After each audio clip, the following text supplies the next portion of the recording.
హల్లెలూయా. ఈ దిన వాక్యము యోం దెబిరీం నిర్గమా కాండము 3వ అధ్యాయము 14వ వచనం. ఈ దినము అనగా 8వ తారీఖు 7వ నెల 2025వ సంవత్సరం. దేవుడు ఇక్కడ మాట్లాడుతున్న అంశం ఏంటంటే, అందుకు దేవుడు నేను ఉన్నవాడను అనువాడనై ఉన్నానని మోషేతో చెప్పాను. ఉన్నవాడను అనువాడనై ఉన్నాను అన్న మాటల అర్థం ఏంటంటే, నీకు ఏదైతే లేదు అనుకుంటున్నావో ఆ పరిస్థితుల్లో నీతో పాటు ఉన్నాడు దేవుడు. నీతో పాటు ప్రసవ వేదన పడుతున్నది కూడా దేవుడే. నీతో పాటు ఎగ్జామ్ హాల్లో కూర్చొని ఎగ్జామ్ రాస్తున్నది కూడా దేవుడే.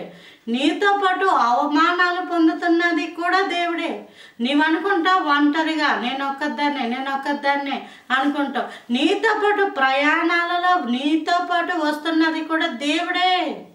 దేవుడే తన ఆత్మని నీకు తోడుగా ఉంచి నీ యొక్క భయంకరమైన పరిస్థితుల్లో పడుతున్న సమయాల్లో, ఇబ్బందికర సమయాల్లో, యాతన పడుతున్న సమయాల్లో దేవుడే నీతో పాటు వస్తున్నాడు. దేవుడే నీతో పాటు వచ్చి నీ జీవితాన్ని ఆశీర్వాదంగా మారుస్తాడు, నిన్ను విడిపిస్తాడు. నీకు ఎవ్వరు లేరు అని నువ్వు అనుకుంటున్నావు. దేవుడు ఏమంటున్నాడు? నేనున్నాను అని అనుకుంటున్నాడు. చూడండి, కొన్ని సమయాలు కొంత విషయాల్లో భయంకరమైన పరిస్థితుల్లో నిలబడాల్సి వచ్చినప్పుడు ఎవరినన్ను అడిగితే అమ్మ మేమురా అంటుంటారు. కానీ దేవుడు అలా అంటాడా? అండమ్మ, అలాంటి పరిస్థితుల్లో కూడా నేనున్నాను నీతో పాటు అని చెప్తుంటాడు. దేవుడే వస్తాడు, దేవుడు తోడుగా ఉంటాడు.